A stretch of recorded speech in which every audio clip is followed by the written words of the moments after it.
तू जिंदा है तो जिंदगी की जीत में यकीन कर, अगर कहीं है स्वर्ग तो उतार ला ज़मीन पर।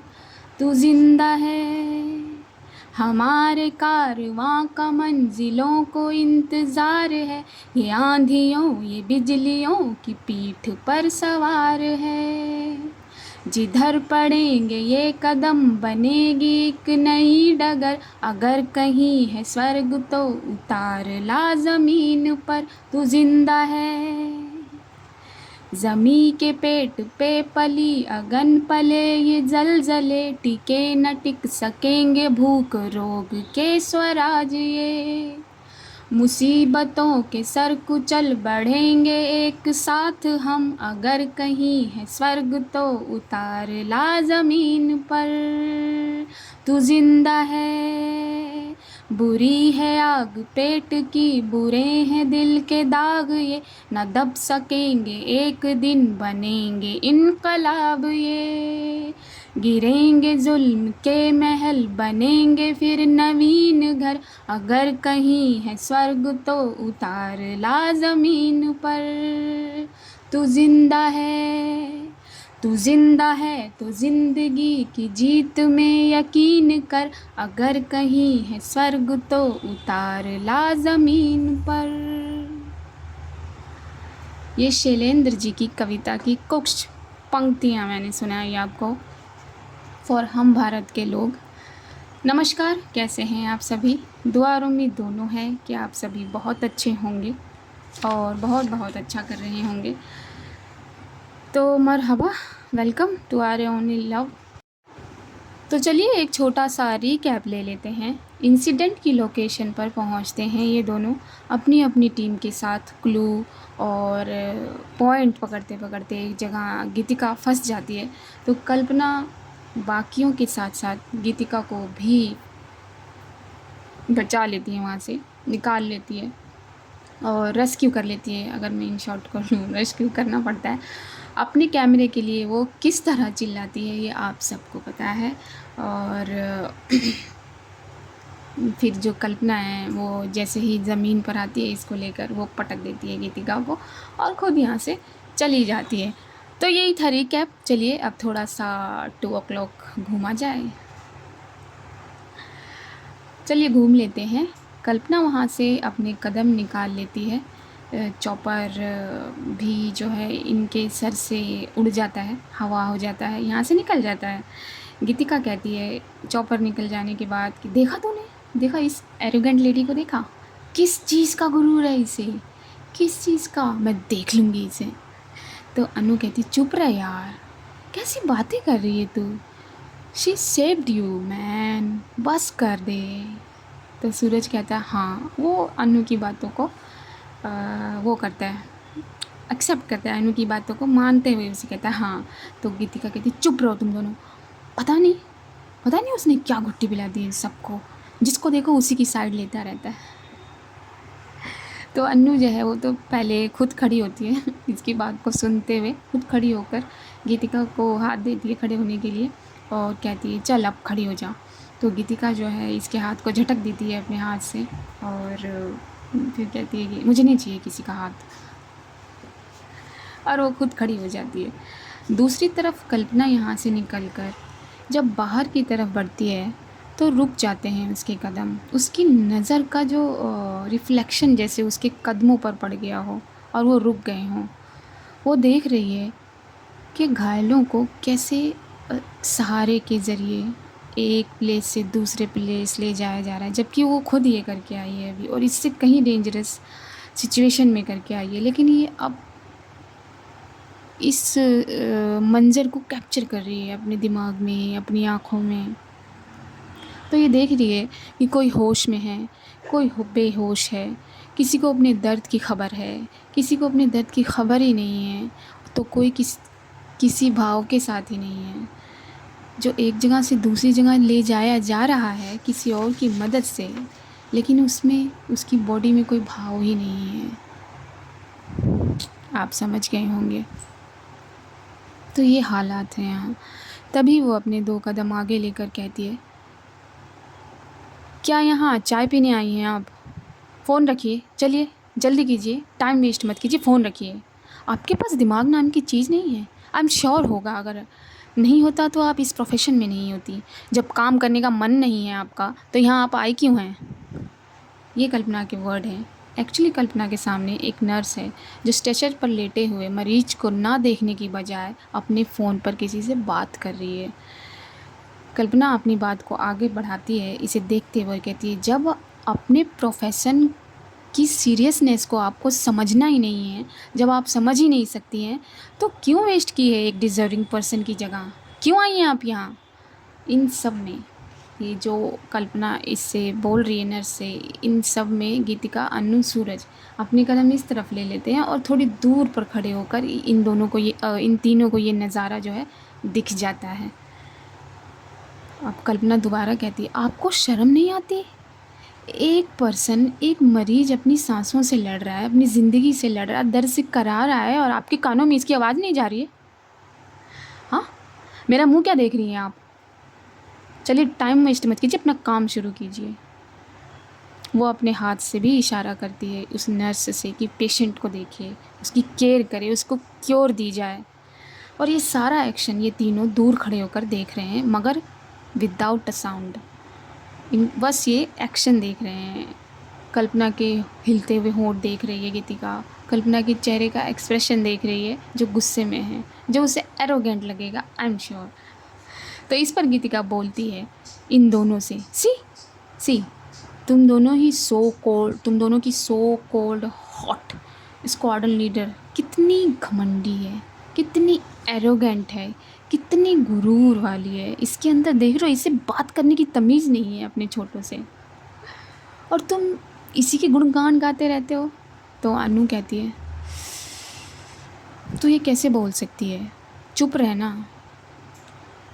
अब गीतिका अनु की बात का जवाब देती है, क्या सच में अनु तुझे दिख नहीं रहा वो किस तरह से एक नर्स से बात कर रही है? हाँ, यू कांट सी, या फिर तू देखना ही नहीं चाहती? She is a arrogant woman man. तो अनु कहती है, बस कर यार, बस कर, तू क्यों एक तरफ देख रही है, बस कर। अब इनकी बातों के बीच में कल्पना वहाँ से निकल चुकी है। ये तीनों आपस में बात कर रहे हैं। कल्पना वहाँ से निकल गई, अपनी टीम के साथ वो बेस के लिए निकल जाती है। जब ये लोग कैब करके यहाँ से निकलते हैं तो अभिनव अपने पास बैठी परेशान दिख रही कल्पना से बोलता है कि पांडा इतनी उखड़ी हुई क्यों है? क्या फिर कोई ऐसा मिल गया जिसने अपना काम नज़रअंदाज किया? हाँ, केयरलेस पर्सन। तो कल्पना उसकी तरफ देखती है और कहती है, यहाँ पर सभी ऐसे हैं। ये जो हुआ है ना, आई एम श्योर कोई ऐसा ज़रूर रहा होगा जिसने अपने काम से जी चुराया होगा, जिसे काम नहीं कुछ और इम्पोर्टेंट लगा होगा। The biggest reason is negligence. अभी उसकी बात का जवाब देता है कि तेरी एक बात ठीक है पांडा, बट व्हाट वी डू। कल्पना कहती है, ये लाइन मुझे बहुत तंग करती है, व्हाट वी डू। बस यही बोल के हाउ कैन वी एस्केप। हाँ, बॉर्डर के बाहर के दुश्मनों को तो आसानी से बड़े आराम से पहचाना जा सकता है, उन्हें मारा जा सकता है, उन्हें कॉन्कर किया जा सकता है, पकड़ा जा सकता है, but what we to do with the inside. क्या करें हम? जो काम हम पे है, एटलीस्ट अगर वो हम ऑनेस्टी के साथ करें, ईमानदारी के साथ करें, तो क्या मुमकिन नहीं है? क्या सिर्फ हम अपना काम नहीं देख सकते? अगर हर इंसान यही सोचे कि उसे अपना काम ऑनेस्टी से करना है, तो क्या यही तस्वीर बनेगी इस देश की? ये जो टर्माइट हैं, ये अंदर से देश को ख़त्म कर रहे हैं, और हम सिर्फ यही लाइन कह कर निकल जाते हैं, व्हाट वी डू। कब समझ आएगा इन्हें कि देशभक्ति सिर्फ आर्मी, नेवी या एयरफोर्स की ज़िम्मेदारी नहीं, ना ही इन पर हम पर ये लगाकर छोड़ सकते हैं। हर देशवासी पर लगा है इस देशभक्त का चिन्ह। तो ये देशभक्ति हर देशवासी की होनी चाहिए, क्योंकि देश के दुश्मन बाहर से ज़्यादा अंदर हैं। क्यों नहीं समझ आता ये किसी को भी, या ये कहकर वो परेशान हो जाती है। तो अभी कहता है कि अगर ये इन्हें समझ आ जाए पांडा, तो क्या तू बता, तो क्या ऐसे हादसे होते फिरेंगे? और क्यों फिरेंगे ऐसे हादसे होते? कोई बच्चा भूखा क्यों सोएगा? और क्यों भगवान के दर्शन के लिए अलग अलग लाइंस बनाई जाएंगी? क्यों कोई मरीज बिना दवाइयों के मर जाएगा? हाँ, ये पुलिस जो इन अनपढ़ नेताओं की उंगलियों पर नाचती है, जिसे देश की अंदरूनी रक्षा के लिए बनाया गया है, तैयार किया गया है, वो अगर ये समझ जाए तो क्या ये जो हो रहा है, क्या वो होगा? क्या वो मुमकिन होगा? अगर वो अपना काम समझ ले तो बात ही क्या हो। हाँ, मगर ऐसा नहीं है कि सभी लोग ऐसे हैं, मगर ऐसा नहीं है कि 10 लोगों के समूह में 8 लोग ऐसे हैं। नहीं, 4 लोग तेरे जैसे भी हैं। हाँ, कुछ लोग हैं जो देश को ऊपर रखते हैं, सबसे पहले अपने काम को ऊपर रखते हैं, जैसे तू। तो ये देश है ना आगे, और ये देश हमेशा आगे रहेगा, क्योंकि ऐसे लोग हमेशा रहेंगे। अब अभिनव के इतनी बड़ी लाइंस, इतनी सारी लाइंस को पूरा लेने के बाद कल्पना कहती है, यू आर राइट। और जैसे तू अपने आप को कैसे भूल जाता है? हम हवाई दुश्मनों को तो ख़त्म कर देंगे, और करते आए हैं, मगर ज़मीन में रहने वालों के बीच में रहने वाले जो एक अलग ही ख़तरा है हमारे देश के लिए, उन्हें कैसे ख़त्म किया जाए? तो अभी कल्पना की बात का जवाब देते हुए कहता है, डोंट वरी पांडा, पापा कहते हैं, हमेशा कहते हैं कि अपना दिल अपने कर्मों से श्वेत रखना, अपनी नज़रें, अपने दिमाग को तलवार की तरह तेज रखना, जीत जाओगे हर बाजी, बस अपने अंदर राम जैसा विवेक रखना। ये मेरी लाइंस हैं, तो डोंट कॉपी पेस्ट करने की कोशिश भी मत करना। ये सुनकर बैक टू द स्टोरी ये सुनकर कल्पना के चेहरे पर एक ठहराव आ जाता है, एक मुस्कुराहट आ जाती है। वो अपने ग्लासेस अगेन अपने आँखों पर लगाती है, जो उसकी फेवरेट चीज़ों में से एक है, और कहती है, तभी तो तुझे अपना नेविगेटर रखा हुआ है मैंने। कल्पना की ये बात सुनकर ये दोनों हंस पड़ते हैं। फिर कल्पना दोबारा कहती है, that's why your dad is my close यार। तो अभी मुस्कुरा कर कहता है, हाँ, आज सुबह ही पूछ रहे थे वो तुझे। और ये दोनों अपनी बातें करते हुए, कुछ देश की, कुछ निजी, कुछ मोटिवेशन की, ये लोग अपने बेस की तरफ आगे बढ़ जाते हैं। यहाँ गीतिका मेडिकल रिलीफ जहाँ दी जा रही है वहाँ पहुँचती है। आफ्टर ऑल पत्रकार है, हर जगह की पत्रकारिता करेगी, पॉइंट नोट करेगी। वो वहाँ जाती है और पाती है कि किस तरीके से लापरवाही है। वो इन सब के बारे में एक डॉक्टर से पूछ लेती है। लापरवाही इन द सेंस चीज़ें नहीं हैं, और चीज़ें हैं तो उस स्तर पर नहीं हैं जो स्तर पर होनी चाहिए। तो ये गीतिका इसके बारे में एक डॉक्टर से पूछ लेती है और उलझ जाती है उससे। अगर मैं ये कहूँ तो गलत नहीं होगा। उस डॉक्टर का ये कहना होता है कि ये सारे इक्विपमेंट, दवाइयाँ, इंस्ट्रूमेंट, चीज़ें, जो भी ड्रेसिंग का सामान है, ये सारी चीज़ें, स्ट्रेचर, ये सब देखना, ये सब प्रोवाइड करवाना और मुहैया करवाना उसकी ज़िम्मेदारी नहीं है। डॉक्टर का ये कहना होता है गीतिका से।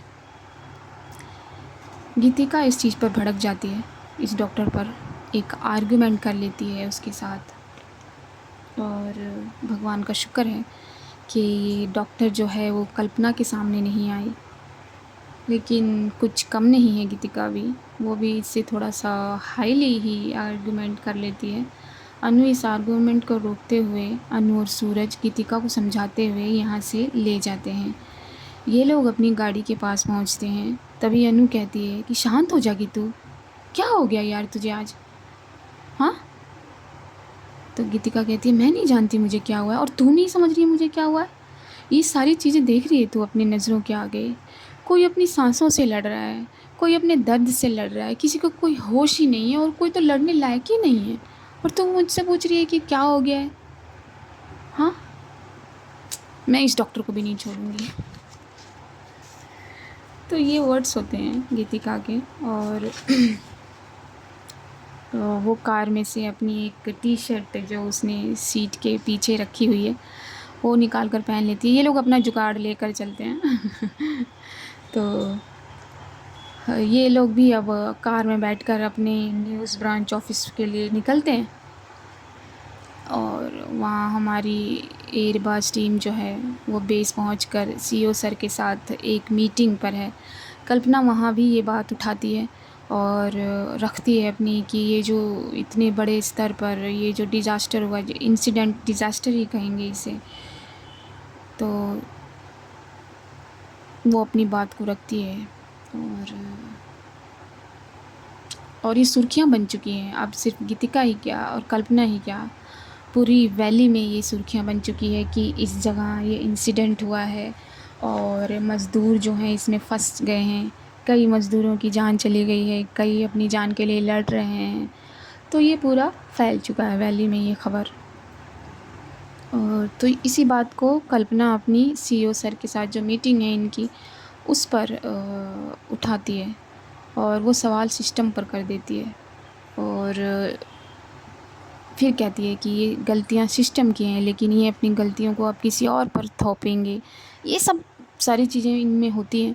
तो सीईओ सर उसे समझाते हैं और काम करवाते हैं, रिलैक्स होने के लिए कहते हैं, क्योंकि ये ऐसी चीज़ें ये देखते रहेंगे और देखते आए हैं।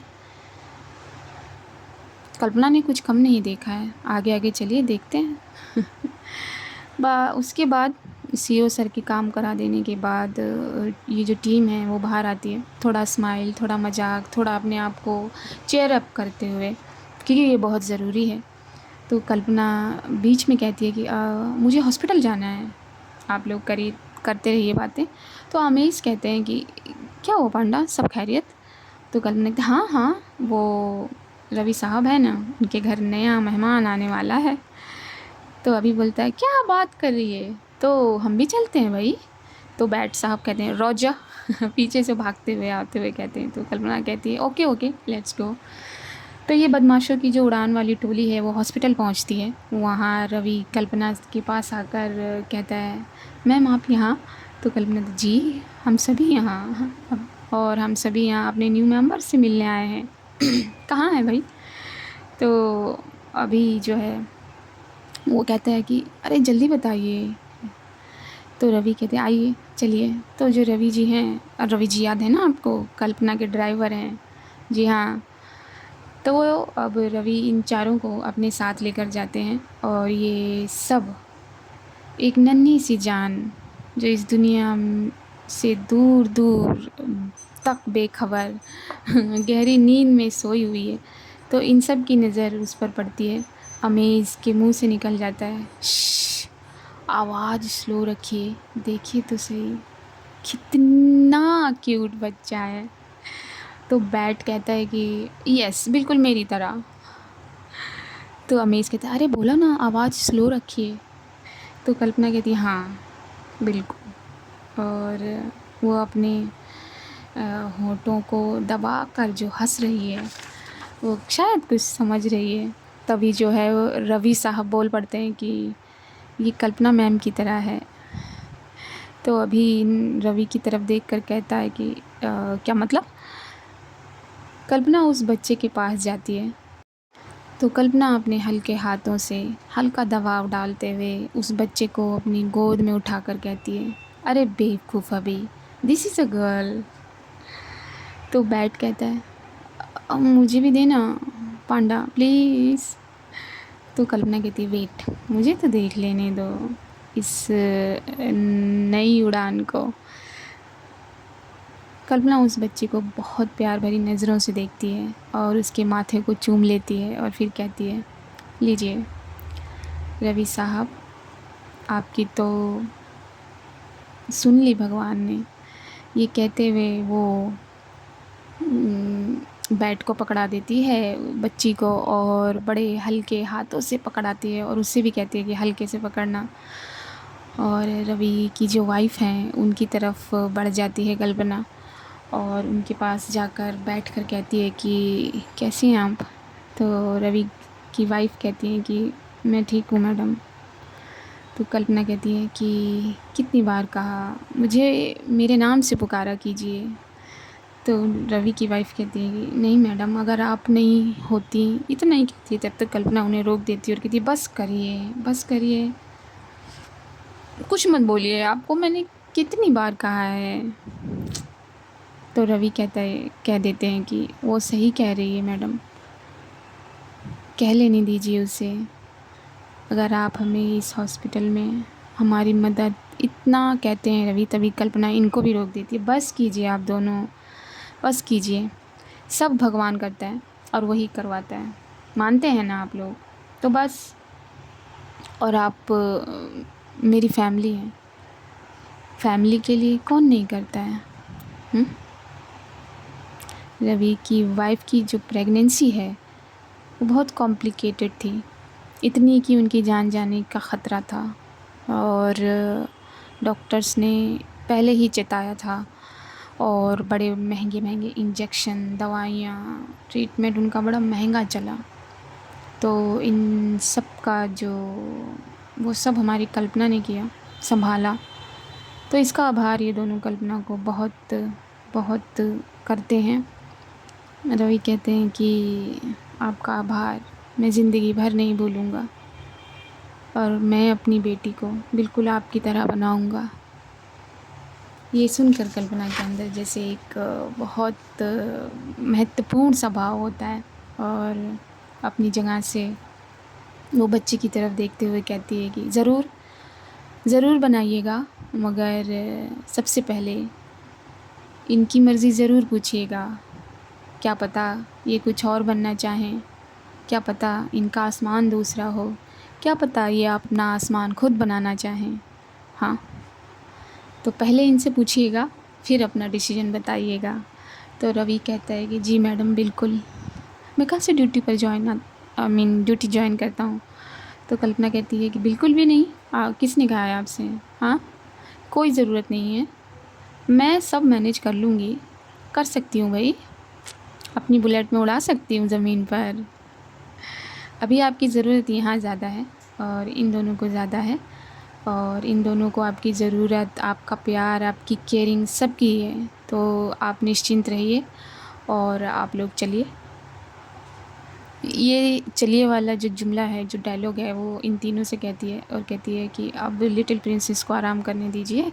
हाँ, तो तीनों एक साथ बोलते हैं कि रोजा। और ये लोग बाहर आ जाते हैं और जब ये लोग बाहर आने लगते हैं तो कल्पना अपने कदम रोक लेती है और पीछे मुड़कर रवि के पास आती है और धीरे से कहती है कि रवि, किसी भी चीज़ की ज़रूरत हो तो बेझिझक मुझे कॉल करिएगा, समझे आप? एक बार भी नहीं सोचिएगा और ख़याल रखिएगा दोनों का। तो रवि बहुत विनम्र चेहरा बनाकर जी मैडम ये कहता है और कल्पना भी अब अपनी टोली में शामिल हो जाती है और ये टोली अपने अपने घर के लिए निकलती है। वहाँ अपने कैबिन में जहाँ फटाफट ये तीनों काम करने में लगे हुए हैं, अफरा तफरी मचा रखी है गीतिका ने अपने रूम में, अपनी कैबिन में। तो गीतिका कहती है, अनु तेरे पास जितनी भी फ़ोटोज़ हैं उन सबको उन सब का टाइटल दे और मेरे पास ला जल्दी। तो अनु कहती है ओके, वो निकल लेती है फ़ोटोज़ निकलवाने। गीतिका अब सूरज से कहती है कि सूरज तू अपने पॉइंट दे, जो तूने पॉइंट बनाया है। सूरज अपने पॉइंट निकाल कर इसे देता है, यस। और ये तीनों जो है वो कंटिन्यूसली इसी तरह काम करने लगते हैं और कॉफ़ी चाय के गिलास के छोटे छोटे मीनार बना लेते हैं दोनों। तभी गीतिका बोलती है कि डन। इतने अंतराल इंटरवल लेते हैं भाई, ऐसा नहीं है, फटाफट काम करते वक्त भी तो आगे जाता है ना। हाँ, उसके बाद बोलती है गीतिका। गीतिका कहती है done, the article is ready, ready to fly. Anu ये कहती है, तो अनु की बात का जवाब देती है गीतिका ना, रेडी टू फायर। तो अनु कहती है ओ समझ गई मैं, थक गए यार गीतू।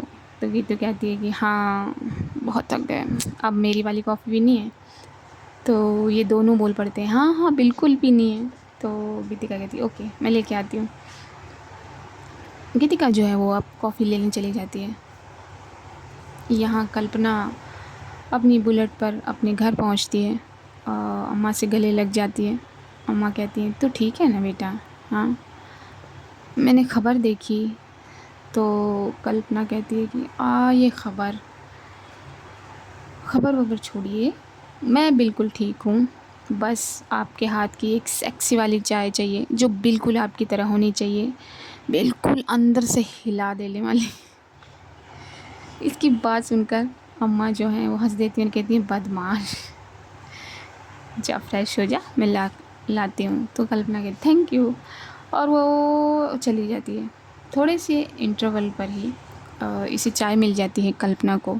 और इन तीनों को नहीं, इन दोनों को, बिकॉज़ तीसरा तो कॉफ़ी बनाने गया था, इन दोनों को कॉफ़ी मिल जाती है।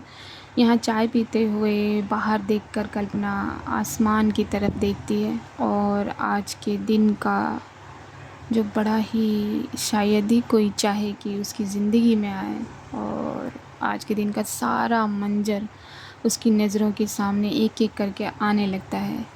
तभी वो उस पल पर पहुंचती है जहां उसके चेहरे पर कुछ आया और वो अपने चेहरे पर कुछ महसूस करती है, उसे महसूस होता है। और वो वही पल होता है जब वो अपना चेहरा पीछे कर रही थी और उसे गीतिका का चेहरा दिखता है, जब उसके बाल खुलकर उसके चेहरे पर आ रहे थे, हवा में लहरा रहे थे उसके बाल और उसकी आंखों को परेशान कर रहे थे। गीतिका का वो घबराता हुआ चेहरा जब वो हवा में थोड़ा सा ऊपर चली जाती है, गीतिका का वो लिपटने का अंदाज जो कल्पना को बॉडी में कुछ तो फील करा गया था, उसे वो दोबारा फील होता है। उस पल को वो दोबारा महसूस करने लगती है। इससे पहले कि ये पल, ये फीलिंग कुछ ज़्यादा देर ठहरे कल्पना की बॉडी में, वो अपने आप को शेक कर लेती है, अपनी आँखों को बंद करके खोल कर अपने चेहरे को शेक कर लेती है और कहती है कि नहीं। और उसके चेहरे का भाव बदल जाता है। कल्पना कहती है ब्रेनलेस औरत है वो, बिल्कुल नहीं। और वो अगेन अपने चेहरे को एक झटका सा देती है, जैसे हम कैसे देते हैं झटका, देते हैं ना मुंह जब हम धोते हैं अपना पानी से, तो किसी चीज़ का जो हैंगओवर हो, हैंगओवर किसी चीज़ का भी हो सकता है। अब गर्मी में तब 15 मिनट चल लीजिए तो आपको हैंगओवर हो जाएगा। तो बस जब पानी मुंह पर छपाक से पड़ता है तो सारा हैंगओवर निकल जाता है।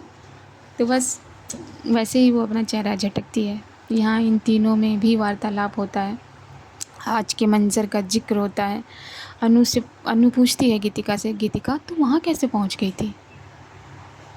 तो गीतिका कहती है मैं सिर्फ अपने पॉइंट कलेक्ट कर रही थी और मुझे ऐसा लगा किसी ने मुझे पुश किया, मुझे धक्का दिया। तो सूरज कहता है धक्का दिया? क्या तेरे पास कोई था? तो गीतिका कहती है मैं उन सब चीज़ में इतना वो हो गई थी, मैंने ध्यान नहीं दिया कि मेरे पास कौन था कौन नहीं। मतलब मैं अचानक से उस जगह पहुंच गई जहाँ से मैं नीचे सरकती हुई जा रही थी। मैंने अपने आप को संभालने की कोशिश की बट मैं नहीं संभाल पाई, वो जगह ही ऐसी थी। तो अनु कहती है, हाँ अगर कल्पना स्क्वाड्रन लीडर नहीं आई होती, मेरी स्क्वाड्रन लीडर, तो तेरा क्या होता गीतिका। गीतिका चिढ़ जाती है और अपना कप लेके वो बाहर विंडो की तरफ चली जाती है और कि तुम और तुम्हारी स्क्वाड्रन लीडर, वो एरोगेंट लेडी, वो एरोगेंट वूमेन अगर नहीं आती तो कोई और तो आता। तो सूरज कहता कोई और कैसे आता, वो वहाँ हमारे कहने पर दोबारा अपना चॉपर लेकर गई थी। तो अनु कहती हाँ, और तूने तो हमें भी थैंक यू नहीं बोला यार, तू उनको एरोगेंट करती रहती है, तो खुद क्या है। तो गीतिका कहती है तू सिर्फ 2 बार मिली है उससे, तू उसकी हो गई है पूरी, यहाँ सालों से मैं तेरे साथ हूँ, तुम लोगों को क्या हो गया है। तो अनु कहती तू नहीं समझेगी, कॉफ़ी पी अपनी और बाहर देख चल। और गीतिका यही करती है, अपना कॉफ़ी का एक सिप लेती है और बाहर देखने लगती है। जब वो बाहर देखती है तो उसे कल्पना केबल से लटकी हुई अपने सामने दिखती है और देखती है कि कैसे कल्पना ने उसे झटके से अपनी तरफ कर लिया, अपने से चिपका लिया, हुक बांध दिया। और फिर कैसे वो डर गई थी जब चॉपर ऊपर दूरी पर गया, ऊंचाई पर गया, और उस डर में उसने कल्पना को ही थाम लिया। और इसे भी एहसास हुआ था जब इसने कल्पना को ज़ोर से थाम लिया था, या मैं ये कहूँ कि उसके गले लग गई थी, उसे अपना प्रोटेक्टर बना लिया था। गीतिका को भी कुछ हुआ, कुछ गुदगुदी टाइप, और ये भी अपनी गर्दन शेक करती है और इस फीलिंग से बाहर आ जाती है और कहती है एरोगेंट औरत है वो, गुरूर, घमंडी, शाह।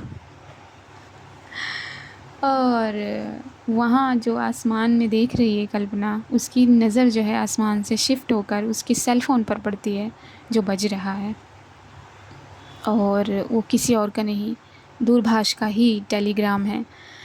तो वो फट से उठाकर कहती है कनेक्टिंग दूरभाष। अब आगे से दूरभाष जी कहते हैं Roger Panda, how are you.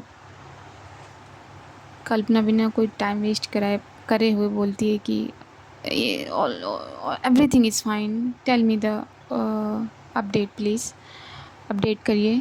तो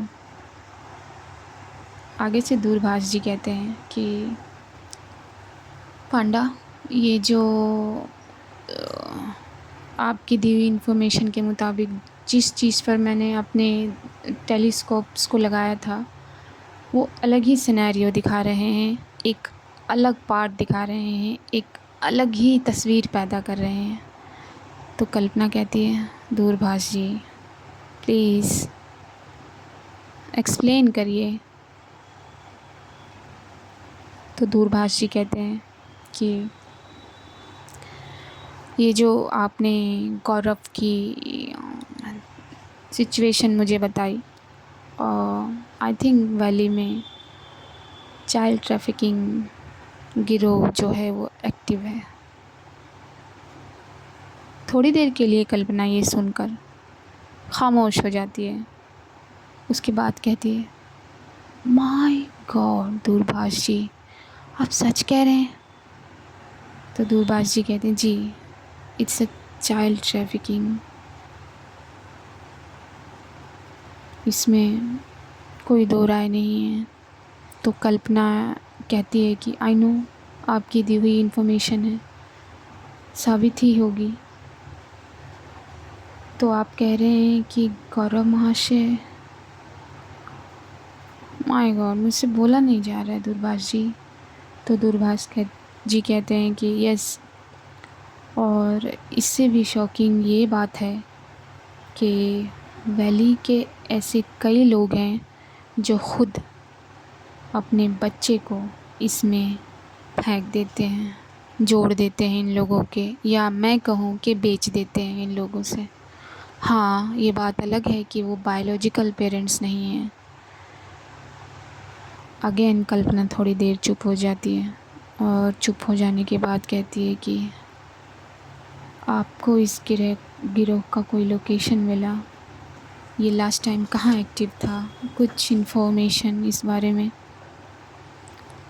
तो दूरभाष जी कहते हैं कि ये बहुत शातिर है, इसका लास्ट लोकेशन ट्रैक नहीं हो पाया है अभी, लेकिन इस पर काम जारी है। तो कल्पना कहती है हाँ, इतना बड़ा गिरोह, इतनी बड़ी टीम जो है, इतना बड़ा काम जो कर रही है, तो शातिर तो होगी ही। मतलब कि सबको वैली ही अपने लिए मिलता है। मतलब बहुत आसान है यहाँ एक मैं क्या बोलूँ दूरभाष जी, किसी किसी का भी इस तरफ ध्यान नहीं जाएगा। अलग ही सिनेरियो में बिजी है यहाँ के लोग, यहाँ की गवर्नमेंट। तो दूरभाष जी कहते हैं मुझे जैसे ही लोकेशन के बारे में पता लगता है, इसका लास्ट एक्टिवेशन पता लगता है, मैं आपको अपडेट करता हूँ। तो कल्पना कहती है जी, लेकिन थोड़ा जल्दी कीजिएगा दूरभाष जी। तो दूरभाष जी कहते हैं रोजा पांडा, और इस पॉइंट पर कॉल डिस्कनेक्ट कर देते हैं। कल्पना जो है वो डिसअपॉइंट हो जाती है और एक पॉइंट पर आकर कहती है कि ये मैंने क्या किया, मुझे गौरव महाशय को घर ले आना चाहिए था, मगर मैं उन्हें घर भी तो नहीं रख सकती, क्या करूं। इसी कश्मकश के साथ वो बेड पर लेट जाती है। वहाँ गीतिका जो है वो अपने ब्रांचर के साथ कॉल पर है और कहती है सर, मैंने आपको मेल किया है आर्टिकल का, कैन यू चेक प्लीज़। तो ब्रांचर कहते हैं इसमें चेक क्या करना है गीतिका, गो अहेड। तो गीतिका कहती है फिर भी सर। तो ब्रांचर अगेन कहते हैं गो अहेड, और फ़ोन जो है वो रख देते हैं। और गीतिका मुड़ती है कि सूरज से बोले कि वो आगे का प्रोसीजर करे, जो उसका सुबह आर्टिकल छपना है न्यूज़पेपर में। तब तक सूरज गीतिका के पास आ जाता है और धीरे से कहता है कि हे गीतिका, जिस पॉइंट पर हम सीक्रेटली काम कर रहे हैं, मेरे पास उसके लिए कुछ है, देख।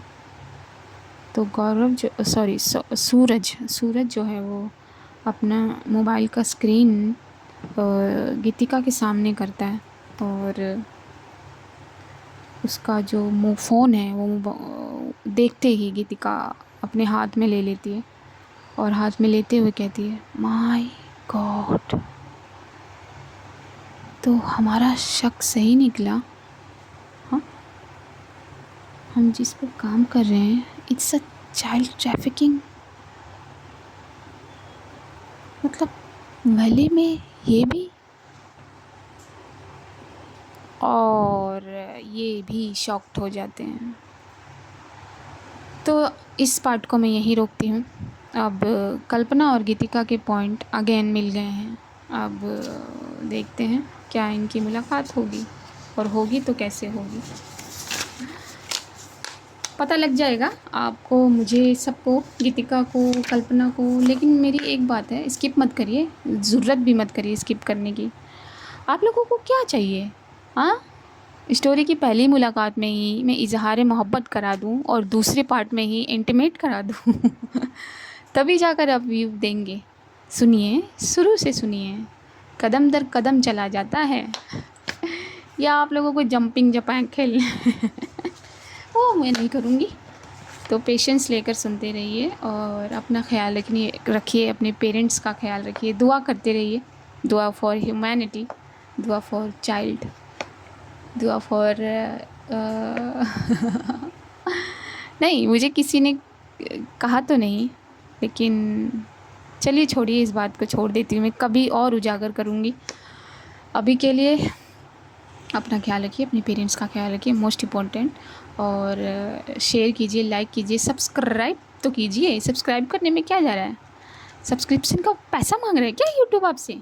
अरे मांग रहा है तो बताइए मुझे, मैं बात करती हूँ इससे चलिए, खुश रहिए, मुस्कुराते रहिए, मुझे दीजिए इजाज़त, नमस्कार।